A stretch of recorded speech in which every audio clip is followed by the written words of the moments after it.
দেখেন কি করুণ দৃশ্য জালের। এটা ভাইরাল করি না ওটা। না আমরা ওড়ান না। জালের করুণ দৃশ্য। আর এই জালের মধ্যে এত মাছ ধরবে আমার মনে হয় না। ये बिहारी का बच्चा है, ये तो अच्छा लगता है ना।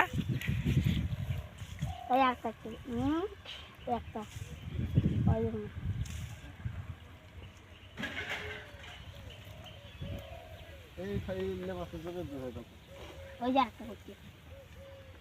কি মাছ দিলে? कोट्या मेरा चपटा करती हूँ এই মাছলা নিগিয়ে খেড়ি বেগুন দিয়ে খাইতে হচ্ছে আপনাদের। ঝাটকা ইলিশ? না না, চটকা ইলিশটাকে বলে, নদীর জালো চলে গেছে চটকা চটকা এটা।